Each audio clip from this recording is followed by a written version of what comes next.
Easy. మీ రోజు రోజుకు ఎదుగుతున్న సోషల్ మీడియాలో దాని మీద మంచి కవరేజ్ వచ్చి యూట్యూబ్స్లో ప్రతి దాంట్లో దాన్ని అంత వైరల్ అయిన తర్వాత కూడా దాని మీద ఎలాంటి స్పందన లేదు. కేవలం తనకిచ్చిన విప్ పదవిని అరవ శ్రీధర్ గారు వదులుకున్నారు. అంతకు మించి పార్టీ నుంచి, జనసేన పార్టీ నుంచి కేవలం మహిళలను ఉద్ధరించడానికి మాత్రమే ఆవిర్భవించిన పార్టీ, సుగాలి ప్రీతికి న్యాయం జరగాలి అనేదే నా మొదటి సంతకం అని ఉద్భవించిన పార్టీ ఎలాంటి స్పందన లేకుండా జనసేన అతని మీద కమిటీ వేశాము, కమిటీ నిర్ధారిస్తుంది అని చిన్న ఒక మాట మాత్రం చెప్పి దానికి ఆడికే క్లోజ్ చేశారు. ఆ రోజు ఒక జనసేన నాయకుడు, జనసేనలో ఒక పవర్ఫుల్ నాయకుడు అని చెప్పుకుంటాడు ఈ తాటంశెట్టి నాగేంద్ర, ఆయన చేసిన దానికి ఎలాంటి స్పందన లేకపోయేసరికి ఈరోజు గుంటూరులో ఇది జరిగింది. అందులోనూ సీఎం కేవలము మన చీఫ్ మినిస్టర్ గారు ఉండే రెసిడెన్స్కు 20 మీటర్స్ దూరంలో ఇది జరిగింది. తర్వాత నిన్న చిత్తూరులో మన చంద్రబాబు నాయుడు గారి సొంత నియోజకవర్గము, ఆయన ఇంటికి 20 నిమిషాల దూరంలో ఒక వికలాంగుర గుడ్డి ఆమె మీద ఇలాంటి చర్య జరిగింది. కానీ స్పందించడానికి మాత్రం ఎవ్వరికీ ఎలాంటి ఉద్దేశము లేదు ప్రస్తుత ప్రభుత్వానికి. అక్కడ జనసేన వాడు చేస్తేనే ఏమీ చేయలేదు, కూటమిలో 80% ఉన్న వాళ్ళం మేము చేస్తే ఎవడేమంటాడులే అని విర్రవీగి కూర్చున్నారో మరి ఏమో తెలియదు. కానీ నిన్న బద్వేల్లో సేమ్ ఇన్సిడెంట్ రిపీట్ అవుతుంటే దీని వెనకల ఎవరిని క్వశ్చన్ చేయాలి? So who is responsible?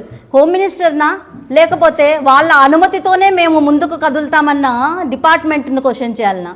ఎక్కడ ఏ ఇన్సిడెంట్ మనం ఎత్తుకున్నా కూడా డిపార్ట్మెంట్ వాళ్ళ స్పందన ఎలా ఉందంటే, మాకు హోమ్ మినిస్టర్ గారు కానీ లోకల్కి సంబంధించిన ఎమ్మెల్యే నుంచి కానీ ఎలాంటి ఆదేశాలు రాలేదు, ఆ ఆదేశం వచ్చేంత వరకు మేము కదలము అన్నట్టే ఉన్నారు.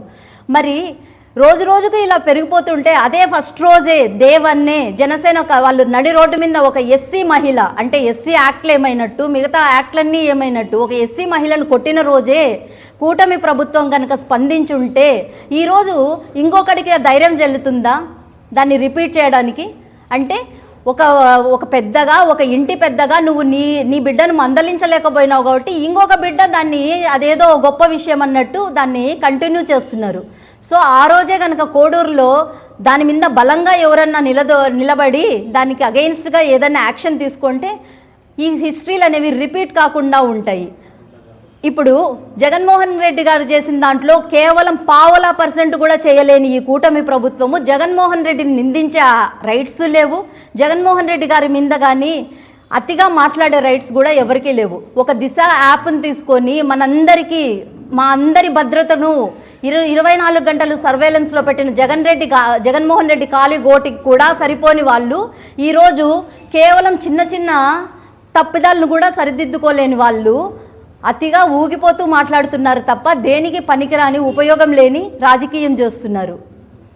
ఇంకా ఫ్రాంక్గా చెప్పాలంటే కూటమి ప్రభుత్వం వచ్చి 2.5 సంవత్సరంలో మనం పెద్దలు చెప్పేవాళ్ళు కదా, 3 పువ్వులు 6 కాయలు అన్నట్లుగా 3 హత్యలు, 6 హత్యలు, మానభంగాలు, హరాస్మెంట్లు. ఈ కూటమి ప్రభుత్వము రావడం అయితే ఒక కాన్సెప్ట్తో వచ్చినామని ప్రజలకంతా మోసం చేశారు. చంద్రబాబు నాయుడు ఆడవాళ్ళని ఏమన్నంటే ఆడికి చేతులు ఇరగొడతాం, చంపేస్తామన్నారు. పవన్ కళ్యాణ్ ఏమన్నాడు, నేను సుగాల ప్రీతి కోసమే వస్తున్నా, ఆమెకు రాజకీయాలే ఇంట్రెస్ట్ లేదు, నేను సుగాల ప్రీతి కోసం వస్తున్నా, లేకుంటే 30,000 మంది మా వాలంటీర్లు మాయం చేసిన మీదకి వస్తున్నా, నాకు రాజకీయం వాళ్ళ కోసమే అని చెప్పినారు. ఇంకా ఈయనైతే లోకేష్ ఎర్రబుక్ ఆయన ఎర్రబుక్ స్టాండ్ అయినారు. కానీ పవన్ కళ్యాణ్ కానీ చంద్రబాబుని అడిగిన ఆడవాళ్ళకి ఏం చేస్తున్నారు? రోజొక కేసు.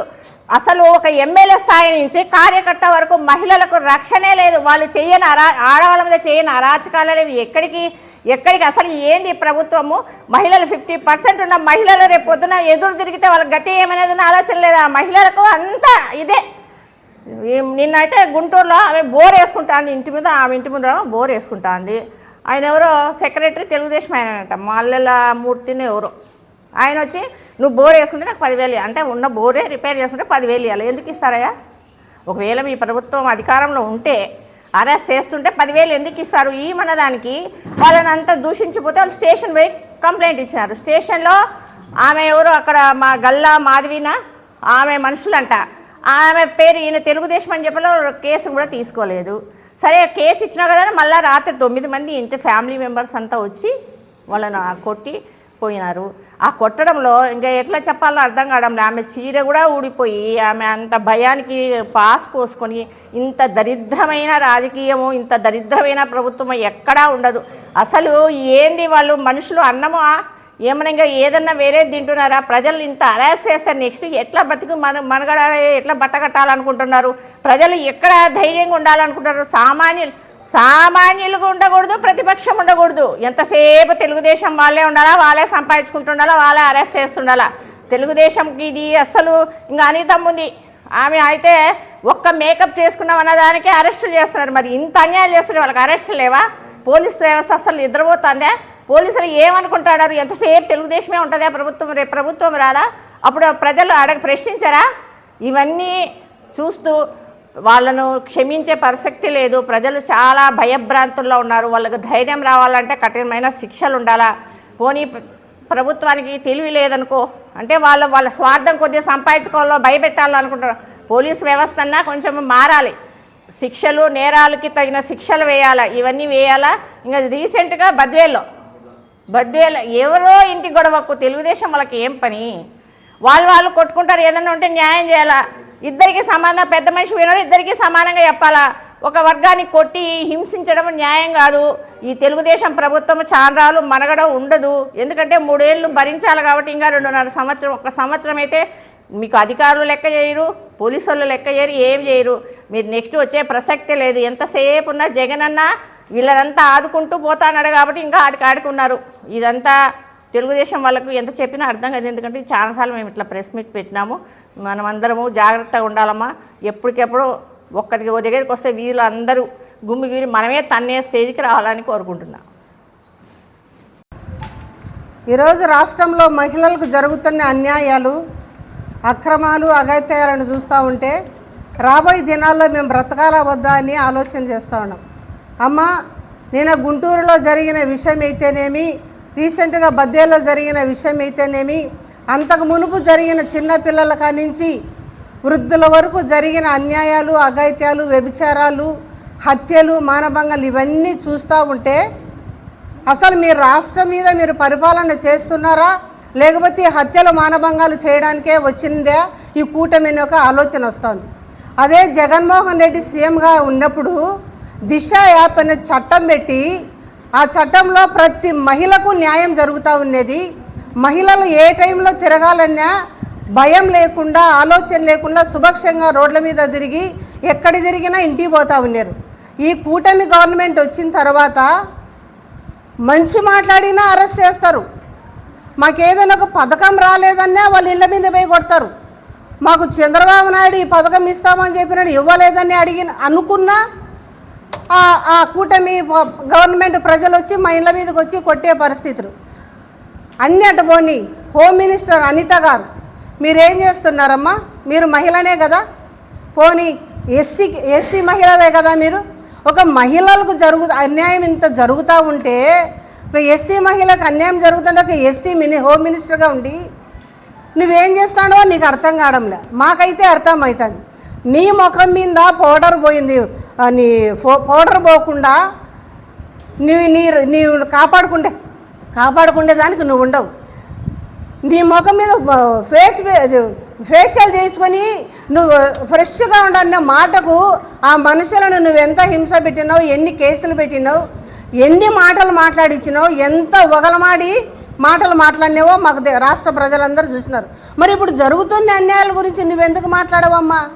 నోరు లేదా నీకు? నువ్వు ఆడమనిషివి కాదా? ఆడమనిషివి కాకపోనీలే, ఒక మహిళ హోమ్ మినిస్టర్గా నువ్వేం చేస్తాడో? నువ్వేం చేయడంలే. నువ్వేం చేయనప్పుడు నువ్వెందుకు మా రాష్ట్రం మీద హోమ్ మినిస్టర్గా ఉండి ఊరికే జగన్ జపం తప్ప నీకేం చేత కాదు.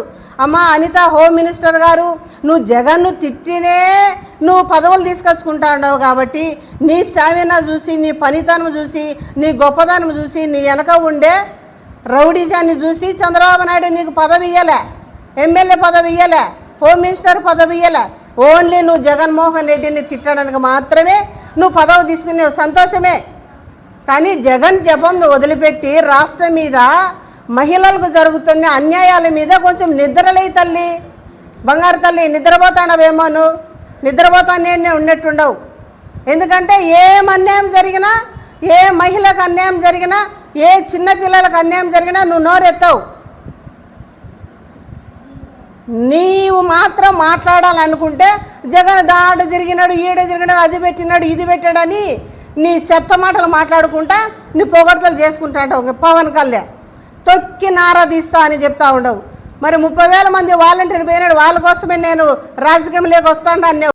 నీకంటే బుద్ధి లేక మాట్లాడుతున్నావు. మీ నాయకుని కన్నా తెలియదా? అయ్యా ఏం మాట్లాడుతున్నావు? నువ్వు ఒక ఉన్నతమైన పదవిలో ఉండవు, నువ్వు ఇట్లా మాట్లాడకూడదు, ప్రజల్ని ఇట్లా రెచ్చగొట్టకూడదు, ప్రజలలో న్యాయం సమాధానం నేర్పించాలా. మనమిట్ట రెచ్చిపోతే గ్రామాలలో జిల్లాలలో ప్రజలు ఏ బాట అయిపోతారు, జాగ్రత్తగా మాట్లాడని చంద్రబాబు నాయుడుకు తెలియదా? ముసలోడు నవ్వుకుంటాడులే, ముసులు నవ్వుకుంటా ముసలి నవ్వులని నవ్వుకు సచ్చండవు. మీరు న్యాయంగా సమగ్రంగా న్యాయ పరిపాలన చేయండి, ప్రజల కోసం పోరాటం చేయండి. ఎట్లా మీ స్థితి అయిపోయిందిలే, రాష్ట్రం అంతా తెలుసు. మీ బ్యాంకులు నింపుకునేదానికి, మీ జోబులు నింపుకునేదానికే తాహత పడతా ఉండరు, పడండి. కాకపోతే మహిళల మీద జరుగుతున్న అన్యాయాల మీద కొంచెం దృష్టి పెట్టండి. ఎందుకంటే డిపాజిట్ అన్న వచ్చేదానికి కొంచెం ఆలోచించండి. డిపాజిట్లు కూడా లేకుండా పోవడానికి మీరు సిద్ధపడతా ఉండరు. మరి మీరు పోయినారు కదా నేమని మీరు మనసులో అనుకుంటున్నారేమో, మేము ఓడిపోలే, మీరు అనుకుంటున్నారు ఓడిపోతున్నారని. మా 40% డిపాజిట్ జగన్మోహన్ రెడ్డికి ఓటింగ్ శాతం 40% ఉంది. ఎందుకంటే నలుగురు పార్టీలలో 100%లో 60% తలా 4 పార్టీకి 20 పోతే జగన్మోహన్ రెడ్డికి 40% ఉంది. ఎందుకంటే మీకు ఒక్కొక్కరికి 13% మాత్రమే ఓటింగ్. కూటమి కాబట్టి మీరు గెలుచుకోగలిగినారు. వాటిల్లో ఈవీఎంలో మోసంలో కూడా జరిగింది కాబట్టి రాష్ట్ర ప్రజలందరికీ తెలుసు. కాకపోతే పవన్ కళ్యాణ్ ఇన్నేళ్ళ పరిపాలనను నువ్వు ఉన్న స్థానంలో నువ్వు గెలిచలేనోనివి, 21 స్థానాలలో పెడితే 21 స్థానాలలో నువ్వు గెలిచినావంటే పగడ్బందీగా మోసమని రాష్ట్ర ప్రజలందరికీ తెలుసు. ఇంక నువ్వు రాబోవు, నిన్ను కానియము కూడా, మేము ఎమ్మెల్యేని కూడా నిన్ను గెలిచనియము. నీకు చేతనైతే ఈ 2.5 సంవత్సరాలన్న మహిళల మీద దృష్టి పెట్టండి, ఆడబిడ్డల మీద దృష్టి పెట్టండి. మరి పోయిన వాలంటీర్లు 30,000 ఒక్కరన్నా తీసుకొని నువ్వు నిజాయితీని నిరూపించుకోండి. వాలంటీర్లకు 10,000 జీతం ఇస్తా అని చెప్పినావు కదా, కనీసం ఆ మాటన్నా నిలబెట్టుకోండి. ఏది లేకుండా తొక్కలు తోలు నారలు తీయడానికి కాదయ్యా నేను పెట్టిండేది. ఒళ్ళు జాగ్రత్త పెట్టుకొని మాట్లాడండి. జగన్ జపం మానుకోండి. హోమ్ మినిస్టర్ అనిత గారు మీరు నిద్రలేయండి. ఎప్పుడు నిద్రపోతానే ఉండరేమో. మీరు నిద్రలేసి రాష్ట్రం మీద ఉన్న అన్యాయాలను అగత్యాల గురించి మీరు మాట్లాడి స్పందించి రాష్ట్రానికి మహిళలకు మేలు జరిగేటట్టు మీరు చర్య తీసుకోవాలని. ఇది ఇలాగని మళ్ళీ రిపీట్ అయితే రాబోయే దినాల్లో, రేపు మేము పెద్ద ధర్నా చేయబోతున్నాం, రాబోయే దినాల్లో దీని మీద మీరు చర్య తీసుకోపోతే మహిళా లోకమంతా లేసి మీ మీద తిరగబడడానికి మేమందరం సిద్ధంగా ఉండాం.